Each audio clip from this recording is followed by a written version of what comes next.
Hey, what's going on? So in this section, we're going to be talking about sales enablement and sales supporting roles.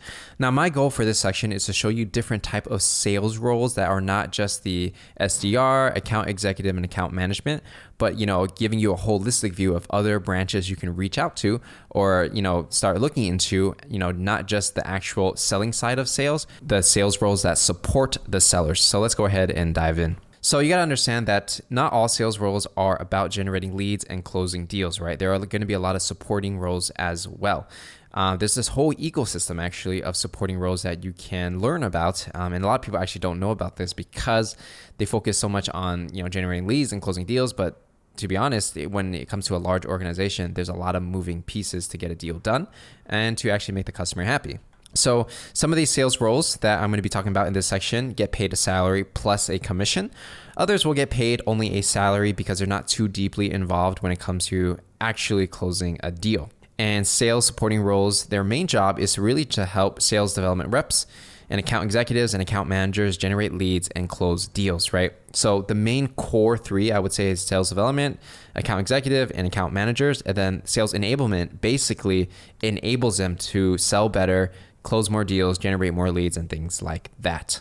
So the first one we're going to talk about is the sales engineer, okay? So sales engineer are basically technical salespeople who support account executives on a sales call or a presentation.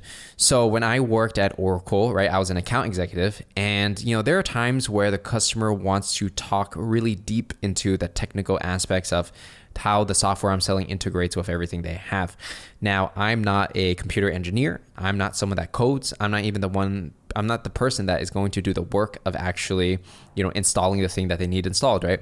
So what I would do is I would sell the thing that I'm selling from a high level perspective. And then when things get too technical, I'd be like, okay, let me go ahead and call in John, who's going to be an expert when it comes to all things technical. And so on a sales call, I'll just introduce John to the prospect, and then John will kind of talk about or answer any questions that person has. And so, as an account executive, you definitely need to know how to sell your product, but you don't have to know every single little detail because that's not your job, right? That's why there are other people who can specialize in the technical aspects of sales. And so sales engineers, they understand the technical side of a product and service, and anything of coding, integrating, how to actually do the thing they're selling. And it doesn't always have to be in technology.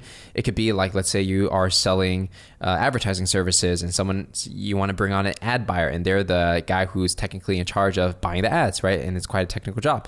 So as an account executive, you don't have to be the one that knows every single thing about running a Google ad, right? There are other people for that.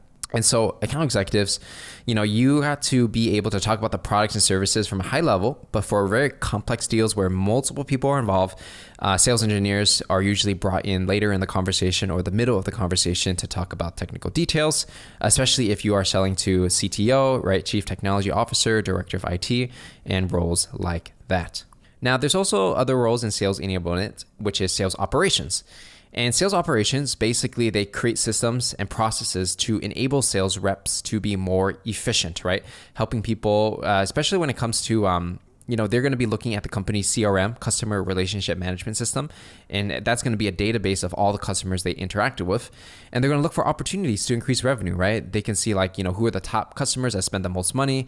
Why are they spending the most money? How do we communicate this information to the sales development rep or the account executive? And so basically these sales operations people, they just create these systems, processes, looking at data to find insights, and they share that with the rest of the team so that people have more knowledge and information to make better decisions. Sales operations are also going to be the people that define territories, right? Like saying, this account executive should have the West Coast and this account executive should have the East Coast, right? The sales operations are essentially the role that will create those territory plans. They'll create sales strategies. They'll do performance management to see who's performing, who's not, to understand why and things like that. And so it's a very data-driven role.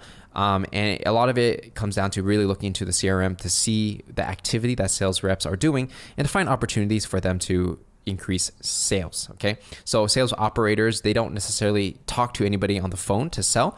All they do is talk to their team internally to help optimize their system. And now we're gonna talk about sales training, right? So sales trainers or anybody involved in sales training, they're involved with the onboarding and training of new sales reps. They can also be involved when it comes to ongoing training to keep sales reps sharp and learning, teaching them new things about how to learn how to communicate new products and services. And so even if you have, let's say, like 10 years of experience, you're still going through sales training because a lot of things in the industry will change, products and services will change. And so you have a whole dedicated team to figure out, how exactly they should sell. And that's why sales trainers are needed, because you can train one person to learn how to sell a specific thing that's new, and you go around the country to different teams at your company and teaching them the new way of selling things, right? So sales training, very important, right? Sales trainers don't necessarily have to sell anything like to a prospect. They just have to train the sales people to become more efficient. And then there's also marketing, right? So marketing, I would say, is, it's not necessarily sales, but then they're directly related and they directly help each other out. So for marketers, they're the ones that are going to be generating inbound leads, right? So they're the ones creating the content, doing ads, partnerships with different companies and things like that. So marketing is very important because with inbound leads, it's easier for sales reps to close an inbound lead because there's already generated interest. And, if a company is interested in your company, they're going to check out your website, check out your content. And so marketing is a supporting role as well. And so as you can see, all these examples I'm giving you, they're not the ones that are actually closing deals and generating meetings. They are the ones who support the sales development reps. They're the ones that support the account executive and account managers to help them make their job as easy as possible. So if you start off as, let's say, in sales, it's okay to move to different departments depending on what you feel works best for you. And so you can start your career in sales, but you might end up in marketing or sales operations or something that's not customer facing. And a lot of people I see who, start in sales, that's how it goes, right? You start in a sales job and then you move into something that is more your interest if that's what you find later on. And so with that said, that is going to be some of the most common sales supporting roles and sales enablement roles you will typically find. And that's it for this section. I'll see you in the next.